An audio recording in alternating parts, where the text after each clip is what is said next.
We start today with an alarming rise in COVID cases among kids. NBC News correspondent Ellison Barber is outside the University of Mississippi Medical Center in Jackson. The American Academy of Pediatrics has released new vaccination numbers, and they say the trends show that there's been a substantial reduction in COVID vaccine uptake among children. Take a look at some of these numbers. At the end of May, the number of first dose vaccination in a week for children 12 and up was at a peak of about 1.6 million. Now, it's not even a third of that. The number of vaccinations for the week ending on July 14th is 315,000. Where we are right now in Jackson, Mississippi, is the only designated children's hospital in the entire state.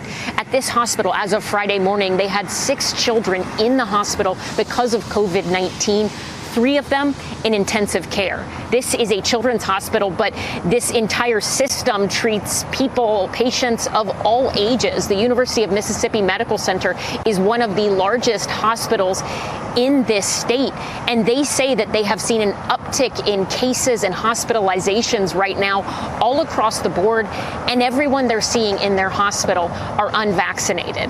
This state has one of the lowest rates of vaccination nationwide, and it is something that really frustrates doctors here. I want you to listen to what one doctor, the vice chancellor of this hospital, Dr. Luann Woodward, told us. She is from Mississippi, born and raised here. Her family lives here. She has done and continues to do everything she can to get people to get vaccinated, but she says she feels like she is just yelling into a void. These are Mississippians. We live here. We love this state. Our families are here, and they are saying, please get vaccinated. And it is like we are yelling into a void. These are the patients that come to us with questions about, I've got cancer, what should I do?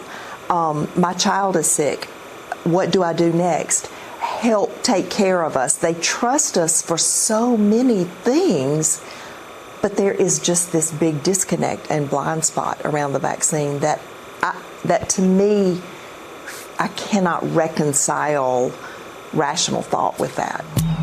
What's most worrisome to doctors in this state is the rate of infections that they're seeing. When you look at the numbers itself aren't overwhelming, but they say that they are trending up and trending up very quickly. When you look at the rate of hospitalizations in this state because of COVID-19, it has steadily gone up since the beginning of July. When you look at the number of COVID patients in the intensive care unit at hospitals all across this state, that number has nearly doubled in the last week and a half. They say the issue here is not that vaccines aren't available or are difficult to find. They say that they are everywhere, that they are easy to get and very much accessible to Mississippians who want to get vaccinated.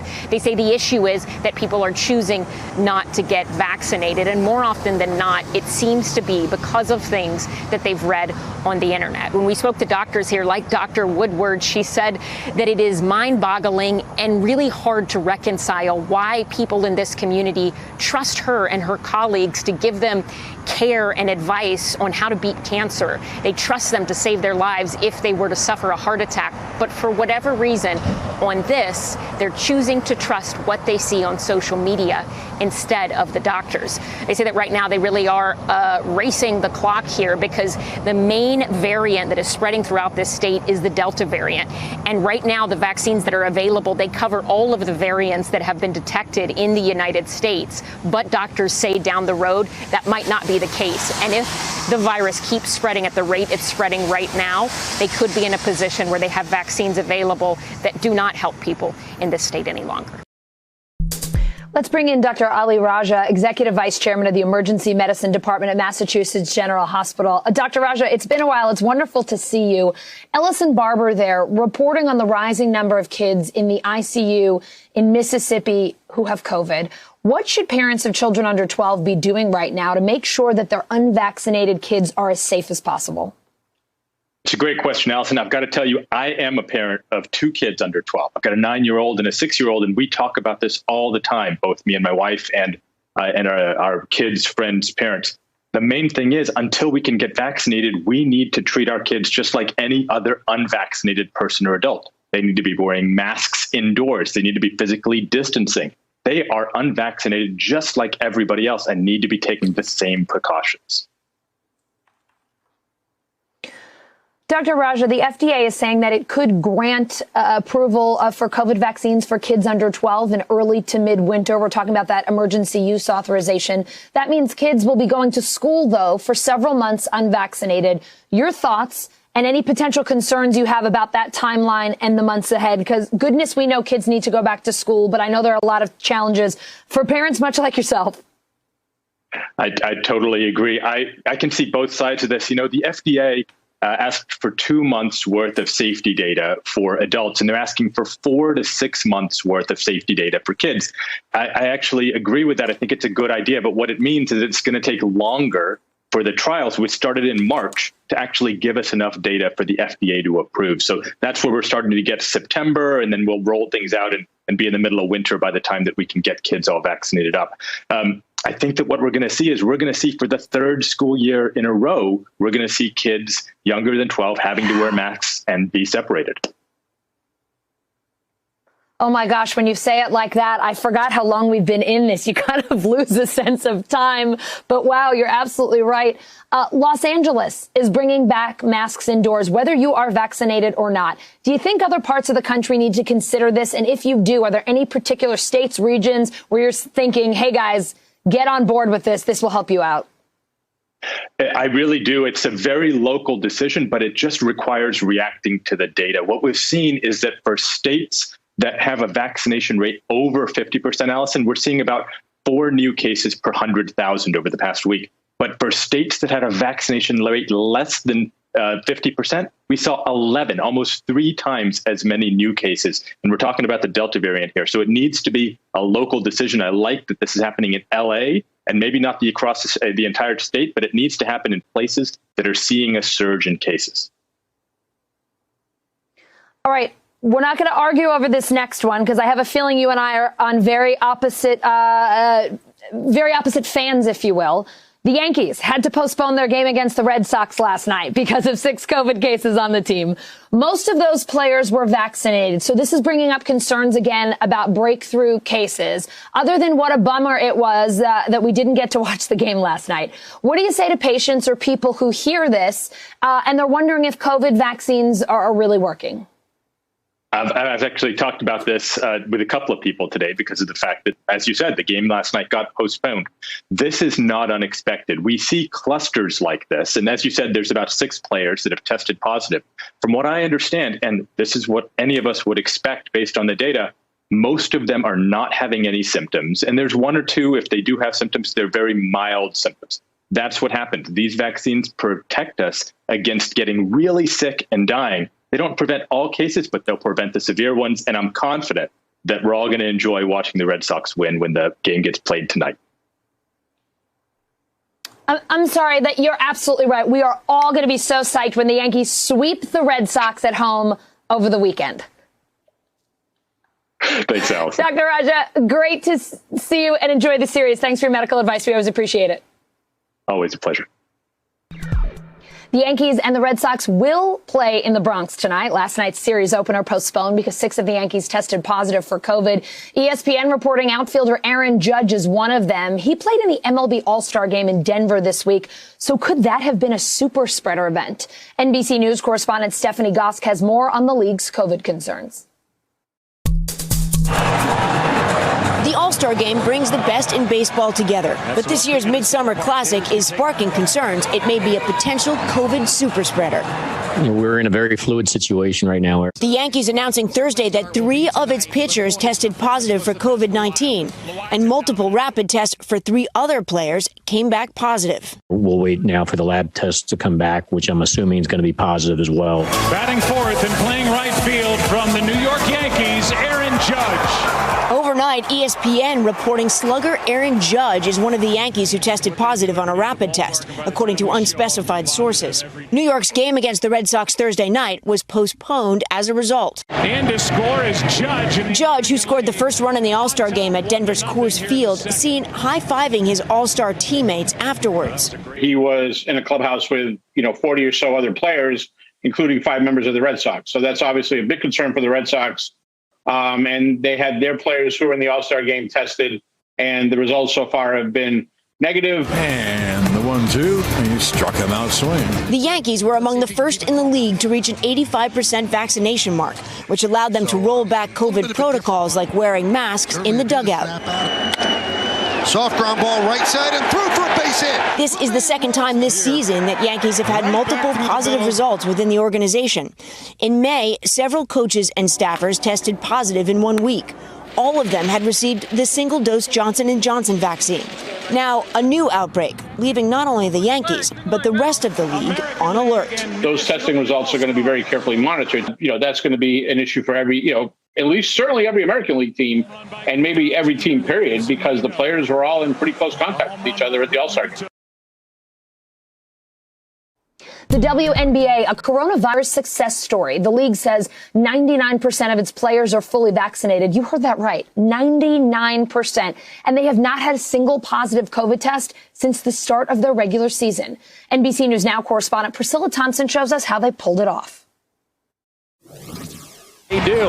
Agumbawale with 2, throws it up, and 3 goes! These ladies know how to shoot, and now they're bringing their A game to vaccine shots. It's big. I mean, 99% is honestly kind of crazy when you think about it. Yeah, it's just a testament to the women in this league. The WNBA announcing in June that a whopping 99% of their players on all 12 teams are fully vaccinated, surpassing other professional sports leagues in the country by far. How did they do it?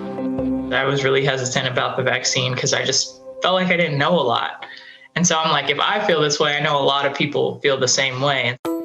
Atlanta Dreams player Elizabeth Williams and fellow athletes in the Women's National Basketball Players Association created a space for their teammates to talk to experts and ask questions before getting the vaccine. How much actual research has been done about vaccinating elite athletes and the effects on their bodies? Do we have enough information to understand the effects of the vaccine on our reproductive systems? We all kind of knew a little bit about the vaccine, but not enough. I know it was really important for me to feel like I was as educated as possible. And I know COVID disproportionately affects Black people. In our league, it's 80% Black women. So for us, I mean, that really hits home. Williams, who hopes to one day go into medicine, also started using her own platform to create a show called E-Talks with Docs. I'm here with Dr.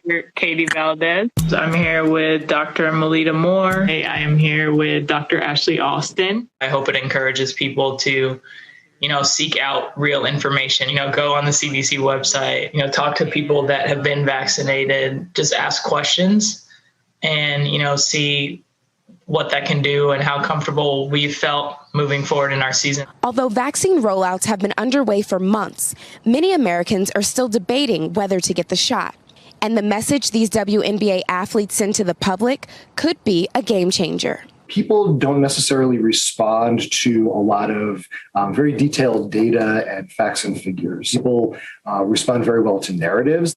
Trusted messengers like athletes and high-profile celebrities have a platform with a wide reach. So knowing that, in this case, that the WNBA players are on board to get vaccinated, to keep themselves healthy, so that they can keep playing the sport that they love, that sends a very good message that, this vaccine is important. From providing incentives to publicizing research, communities across the country are trying to figure out how best to reach those who are hesitant about the vaccine. For Williams, it's about asking the right questions. It's okay to be skeptical. I think a lot of times the conversations can be kind of harsh against people that are skeptical. But I think with that, it's important to seek the right information, and it's important to see that millions and millions of people have been vaccinated, and we've seen the success of that and the safety of that. And we're very fortunate that we have access to vaccines in our country. I think a lot of people take that for granted. All right, we're doing it. We're going to NBC News Now correspondent Simone Boyce one more time for the headlines, and then we're going to start our weekend. Simone, you're on. Hey, Allison, thanks so much. All right, we are going to start in Minnesota, where Governor Tim Walz signed an executive order banning so-called conversion therapy. Now, this order is specifically meant to protect any Minnesotan under the age of 18 from being subjected to conversion therapy. It also prohibits insurance companies and state health plans from covering it. Minnesota is now one of 24 states with this kind of ban in place. And in Virginia, a grand jury indicting the deputy sheriff who shot Isaiah Brown, a 32-year-old black man, back in April after giving him a ride home. The indictment, including a felony charge of reckless handling of a firearm. This charge is usually a misdemeanor, officials said, but due to the significant injuries Brown suffered, he was charged with a felony. That deputy is now facing up to 5 years in prison. Well, 3 years after the deadly attack on the Capital Gazette newspaper in Maryland, a jury took less than 2 hours to reject the gunman's plea of not criminally responsible by reason of insanity. He's now facing 5 life terms in prison. And just days after his release from the hospital, Pope Francis is reimposing restrictions on the celebration of the Latin Mass. This move overturning one of Pope Benedict's signature decision from 2007. The reform had become a source of division in the church, the pontiff said, so it was an important action to take. Now, the restrictions went into effect immediately. And for the first time in history, MLB will be featuring an all-women broadcast team when the Baltimore Orioles take on the Tampa Bay Rays next week. This comes as another milestone for the sports organization, especially after hiring Kim Ng as its first female general manager of the Miami Marlins. Allison, thought you would like that story, so we'll end on that today. Oh, Simone, love it. Thank you so very much. Have an awesome weekend. Jeff Bezos launching into orbit on Tuesday, and he's announced Blue Origin's first paying customer. Dutch teen Oliver Damon will be the youngest person ever to go in space at just 18 years old. NBC News senior media reporter Dylan Byers is here with me now. You know, Dylan, I never thought I wanted to go to space before, but after all this talk over the last week or so, I'm really starting to get jealous. So tell us about this 18-year-old. I do, and I always thought I was a here on Earth kind of girl, but like this 18-year-old kid's about to be an astronaut. How do you get a seat? I'm jealous. Yeah, no, it's amazing. The answer to that question is money. But he wasn't the first choice. The top bidder for that seat, who came in with a bid of $28 million, had to pass due to another engagement. I don't know what engagement could be more important than going to space with Jeff Bezos. But so this 18-year-old gets it because he was second in line. He's the son of a very wealthy Dutch venture capitalist, and he's there. Now he will become the youngest person ever to go to space. And by all accounts, by his account, he's quite excited about it. I am super excited to go to space and joining them on the flight. I've been dreaming about this all my life. Now I'll become the youngest astronaut ever because I'm 18 years old. I am super excited to experience zero-G and see the world from above. So there he is, super excited, as I would be too. Yeah, I don't blame him. I think we got 2 cases of space FOMO here between you and me. All right, Bezos is breaking another record with this space flight. He's taking 82-year-old Wally Funk with him. Tell us more about her. She is just too cool. And who else is on the flight? Yeah, so from the youngest astronaut ever in space to now what will be the oldest astronaut ever in space is Wally Funk. And she actually could have gone to space 50 or 60 years ago. She was part of a group of women who went through many of the same tests that male astronauts went through in the 60s, passed those tests. And really what those tests were all about was seeing whether or not women were fit to go to space. She passed the test, but NASA canceled that program, so she didn't get to go. So now she's getting this opportunity so many years later. She will be going. She's 82, oldest astronaut ever in space. Oliver will be the youngest astronaut in space at 18. And then the other 2 are, of course, Jeff Bezos himself and his brother, who was the first person he invited to go with him on this trip. It's a smooth move. You should at least invite your brother. I can't be jealous of that when it's the right thing to do. Dylan, I'm so enjoying all this space stuff. It's been a lot of fun to watch these billionaires battle it out to get up there. Thanks for coming on to talk to us. Thanks. Some of the suspects linked to the assassination of Haiti's president were once trained by the U.S. military, the Pentagon says. That news raising questions about possible U.S. links to the attack. So far, Haitian authorities have arrested 23 people, including 2 Haitian Americans. NBC News global security reporter Dan DeLuce joining me now. Dan, the Pentagon says a small number of the Colombian suspects were trained by the U.S. What do you know about that training? We don't know a lot. I think there's no one making the argument that somehow this has something to do with the assassination. The Pentagon was asked about this, and they said simply, we trained thousands of military service people all over South America, Central America, and the training includes guidance about upholding human rights and educating the students about the laws of war and so forth. So I think they're trying to say, this has really nothing to do with the assassination, but it obviously is embarrassing. And there are critics who say the U.S. simply just trains too many foreign militaries that aren't sufficiently democratic. Dan, critics say that foreign U.S. military training could take a potentially dangerous turn like it did here in other situations. Is the Pentagon addressing that at all?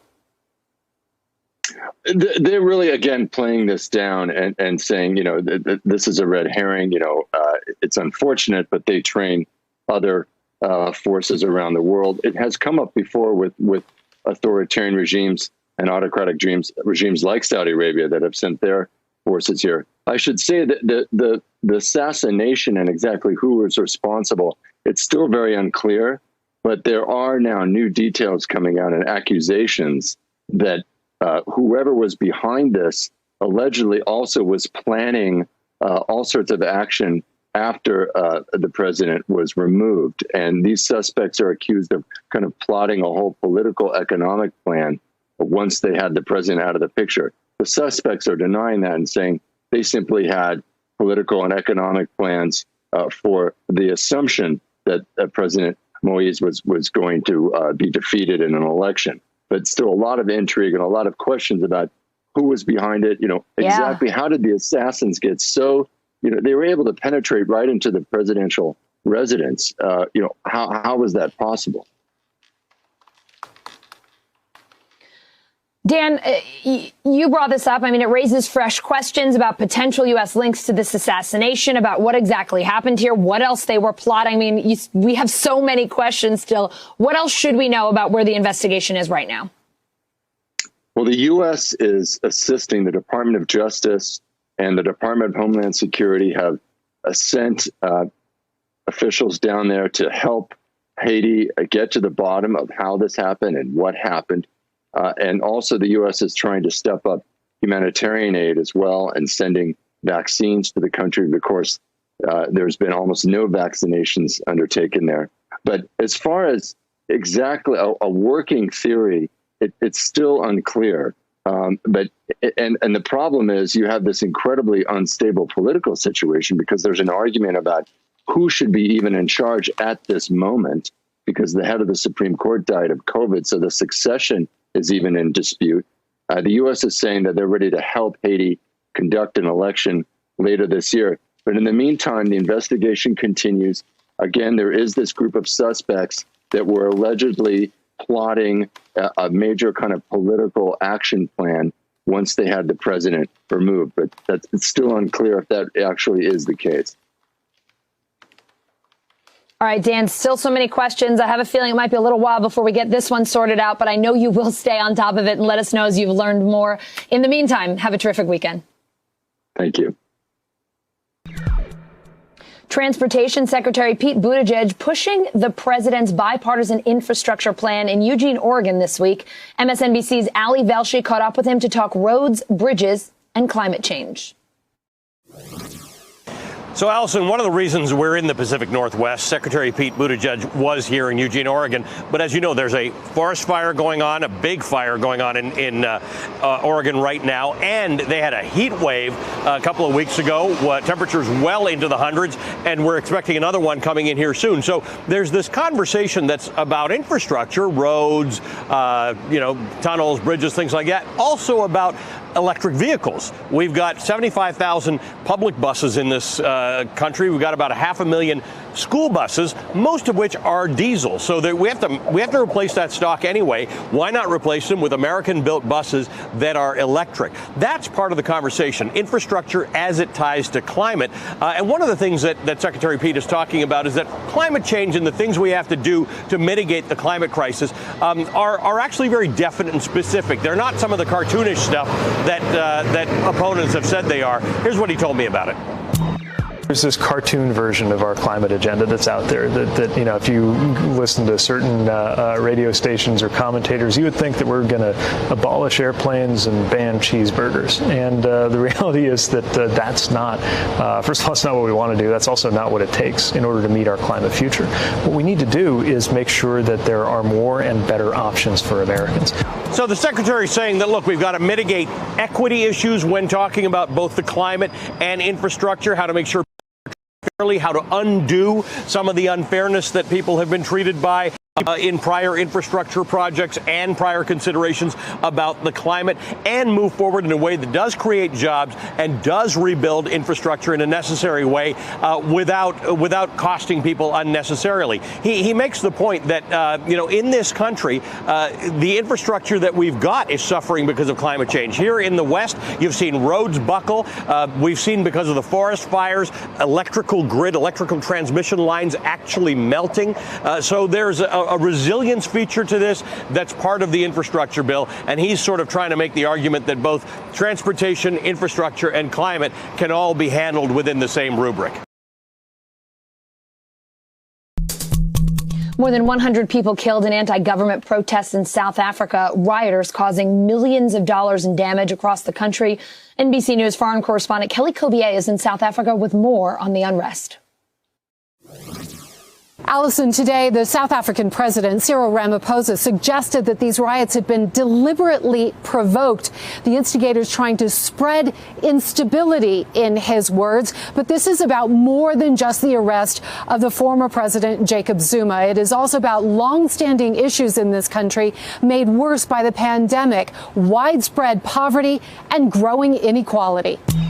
America's most important ally in Africa, rocked by historic, sweeping, and dangerous protests, fires, and looting. Tensions boiling in South Africa, prompting protests on a scale not seen in nearly 3 decades, since the end of the racist regime of minority rule known as apartheid, protests that had implications around the world. More than 100 people killed, thousands arrested, windows smashed, and in some cases, businesses burned to the ground. In a dramatic moment captured on cell phone video, a toddler tossed and saved from a burning building torched by rioters. These demonstrations started after the arrest of former President Jacob Zuma, who's facing a sweeping corruption investigation. Even now, half of South Africa's population lives below the poverty line, and unemployment is at nearly 33%. All of that compounded over the past year by the pandemic. Now, some business owners struggling to figure out how they'll recover. We know the rate of unemployment is very high, but when we do things like this, then it becomes more higher. In Washington, the White House says it supports a solution that respects human rights and brings a peaceful resolution to the ongoing unrest. We certainly track and watch closely and certainly have concerns about unrest that we see in the streets in South Africa. And we're seeing another effect of this week of violence and looting. Today, people were standing in line for hours just to get the basic necessities, food and fuel. Flash flooding in Western Europe, leaving villages there underwater. More than 120 people in Belgium and Germany are dead. At least 1,000 more unaccounted for. Officials say they haven't seen this kind of rainfall in over a century. Sky News' Michelle Clifford reports.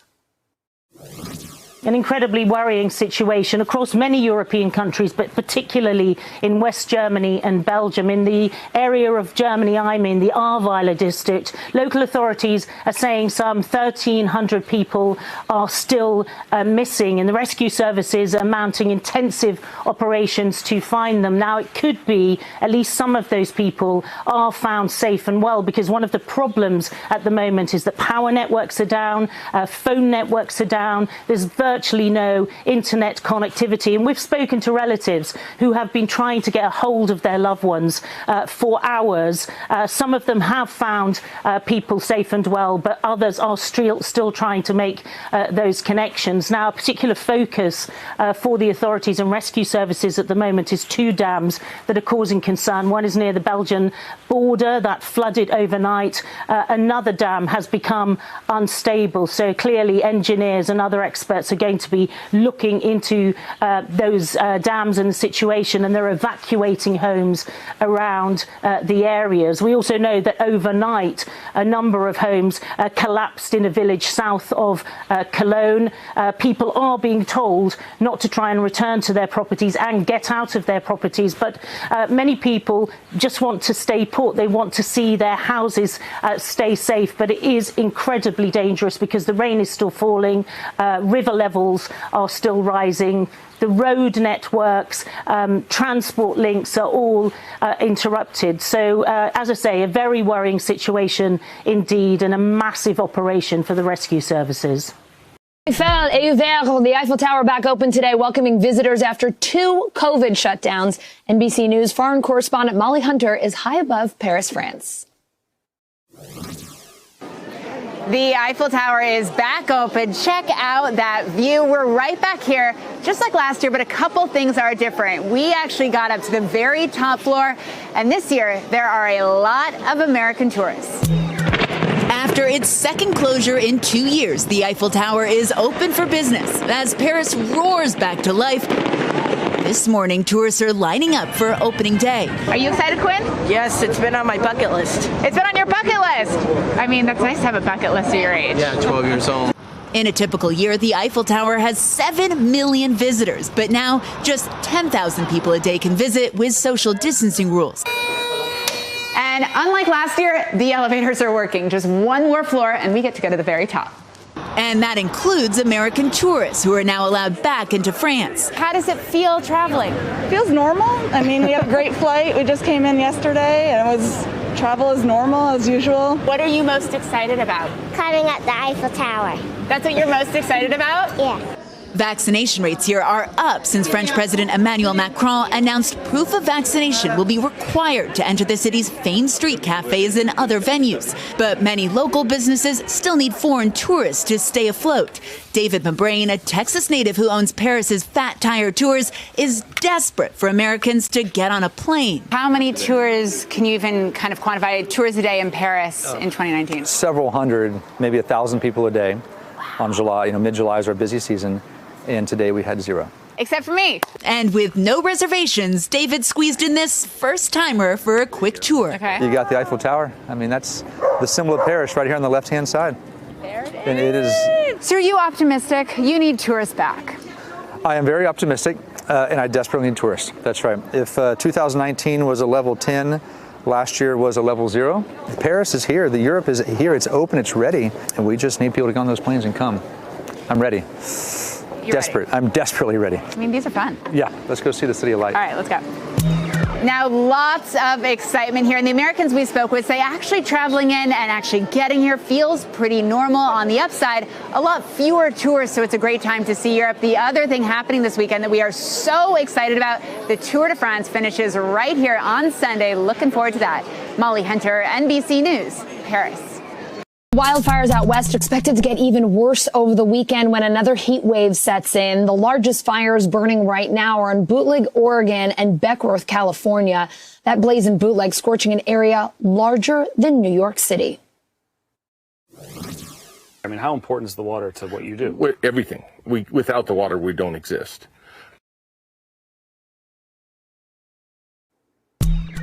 The The record-setting heat forcing farmers and cattle ranchers out west to make some tough decisions.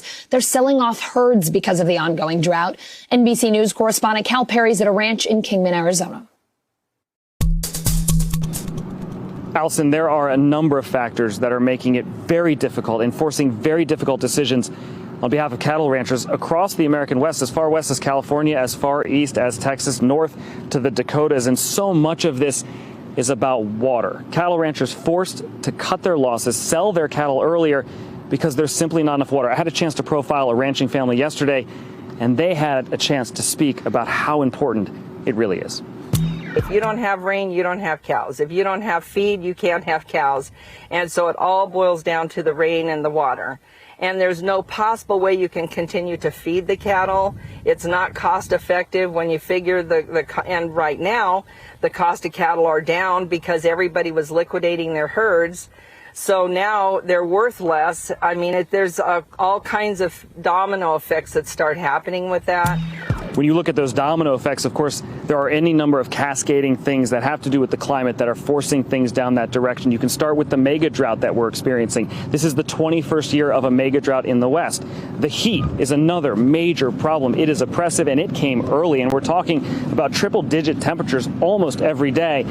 In addition to that, there is, of course, this water issue, and it's not just here in Arizona. You look at the Colorado River, you look at the reservoir, the Lake Mead Reservoir, it is at a 35% capacity. So states like this, states like Nevada, states like California, as that water level gets lower, they have to give up the water that they're using. That will affect not only the cattle, that will affect agriculture. Sooner or later, it will have an extreme effect on the American economy.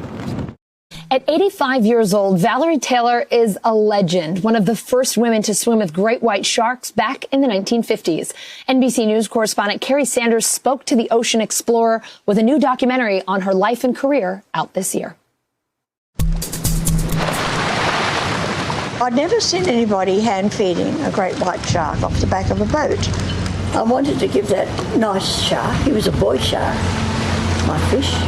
Valerie Taylor is a pioneer. In the 1950s, swimming with sharks just wasn't done. But a young female scientist, it was just unheard of. Famed oceanographer Jean-Michel Cousteau says when everyone else was swimming away, Valerie was swimming towards danger. She and her husband, with their underwater cameras, brought the world the first close-up underwater views of great white sharks ever filmed. They wanted dangerous marine animals, or what they thought were dangerous. They wanted drama, and if I could be in the film, fluttering around amongst all these creatures, that was even better. You are either crazy or incredibly courageous. I didn't take either of those things. I'm incredibly curious. At a time when sharks were thought to be mindless killers, Taylor and her husband were taking a different approach, rescuing this great white tangled in wire and gently soothing it as it returns to the sea, a memory now tinged with sadness. I think she was only free for another 6 months and a fisherman caught her. Over thousands of dives, Valerie has had countless close calls. She's even been bitten 4 times, but her attitude has never changed. If things went wrong, I get frustrated and angry, but not really scared. Taylor even proved firsthand how a shark's bite really works. The sharks don't have crush power. At age 85, Taylor says she has no regrets and that she's looking forward to getting back in the ocean, the source of all life on our planet. The marine environment that I knew when I first took up snorkeling and then diving doesn't exist anymore. It's been altered hugely by human impact. Do you believe that it can be brought back? Only if it's left alone, and we're not going to leave it alone. California paying $7.5 million to victims of its forced sterilization program from the early 20th century. Governor Gavin Newsom signed that bill this week. NBC News Now correspondent Simone Boyce shows us how the state is trying to close this dark chapter of its history. She was always, a part of our lives. She wanted children. She loved children. Stacy Cordova's great aunt, Mary Franco, became like a second mother to her. When she found out why Mary never had children of her own, Stacy was horrified. When she told me, I just thought, oh my God, like, I couldn't believe it. And then it wasn't until 2017 that I learned the truth and that this was a part of American history. More than 20,000 people were sterilized against their will in the state of California during the 20th century, and Stacy's great aunt was one of them. It often happened inside mental health institutions where doctors arbitrarily sterilized patients they deemed unfit to reproduce, and the eugenics laws at the time allowed it. Basically, what they were doing was these laws were targeting pretty much, it was very racist and classist. So it was targeting the immigrants or descendants of immigrants, as well as the poor. And so what they would do is there was this title feeble-minded that was being used quite often, and they would deem someone feeble-minded, and then in an effort to stop this feeble-mindedness, the goal was to stop them from reproducing. In Mary Franco's case, she was being sexually abused by a middle-aged man, according to Cordova. Instead of receiving treatment for her trauma, a mental asylum in Southern California used her abuse to justify a tubal ligation, coercing her parents to sign these papers when she was still a child. She was just 13 years old at the time that this happened. What did she know? What did she understand about this procedure? She knew what had happened. She knew that she was no longer able to have children anymore after the procedure. I wish she got the help, because she really needed it. She battled a lot of things later on in life that I believe were due to, what had happened to her at such a young age. And it makes me sad that she blamed herself for it. While most of this happened in the first half of the 1900s, it wasn't until 1979 that California's eugenics laws were repealed. Some historians believe California's mass sterilizations even influenced Nazi Germany's eugenics program. It's an ugly history that several American states share. The estimated number of forced sterilization victims across 32 states is more than 60,000. This week, a turning point in the pursuit of justice. As part of a budget deal signed by Governor Gavin Newsom, the forced or involuntary sterilization compensation program will allocate a total of $7.5 million to survivors of California's sterilization effort. And it's not just an apology, but there's some material, acknowledgement of this harm. Ana Valladares is with California Latinas for Reproductive Justice. She estimates nearly 400 living survivors may qualify for compensation. Those who come forward could receive up to $25,000 from the state. And it's so important, again, to putting pressure on making sure that whatever protections or laws are being put forward, that they're actually being implemented and being followed through. Coerced sterilizations are not as far in the distant past as you might think. In 2013, the Center for Investigative Reporting revealed that doctors in the California Department of Corrections and Rehabilitation sterilized nearly 150 female inmates from 2006 to 2010 without required state approval. It wasn't until a year later that California officially banned coerced sterilizations as a form of birth control in prisons. And just last year, lawyers for more than 50 women detained in a Georgia ICE detention center say they were forced or pressured into having unnecessary gynecological procedures, including hysterectomies. Investigations are still ongoing. The Biden administration is discontinuing use of that facility. And there's other pictures of babies everywhere. She just loved children. Although her great aunt passed away before she could receive reparations, Stacy is determined to keep her memory alive. I just feel it in my heart to share more about her and more about this journey.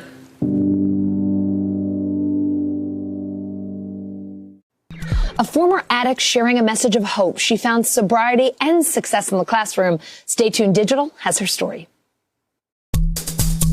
I started crying when I saw the commencement ceremony begin. Graduating college seemed like an impossible dream for Ginny. when she used to look like this. I was involved with a tremendous amount of violence, a lot of criminal activity. And, all the way up until I was 40 years old, I just had that experience over and over again. Ginny says when she was just 6 years old, her mom introduced her to weed. She was my crime partner for a number of years. I went on to do other drugs on my own, cocaine, and then started smoking crack and eventually heroin.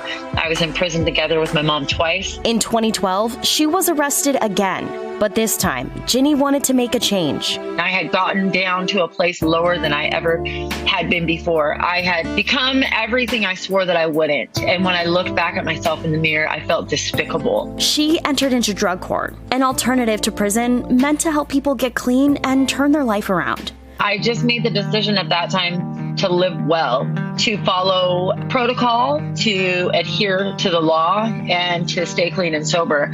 And that's what I did. And I learned how to navigate some stuff. Ginny turned to social work to help people like herself, but wanted to do more. I was sitting in a housing meeting with a lot of county officials, and they're all degree holding, bachelor and master's degree holding people. And I looked around and I asked myself, is this it, Ginny? Is this where you want to retire? And the answer was no. I didn't feel like I was serving my own population as best I possibly could. I didn't feel like I had autonomy to help them make real, true, positive changes in their life. Ginny's been sober for more than 8 years now. And last month, she graduated with her bachelor's degree from the University of Washington, posting on her Facebook a side-by-side of one of her mugshots and a graduation pic. What I've recognized is that it wasn't about the rest of the world. My problem was about me. And I had to figure out how to have power and ownership in my own life. When you're on drugs and committing crimes, you want to be unseen. And today it's fine if people see me. Hey, NBC News viewers, thanks for checking out our YouTube channel. Subscribe by clicking on that button down here and click on any of the videos over here to watch the latest interviews, show highlights, and digital exclusives. Thanks for watching.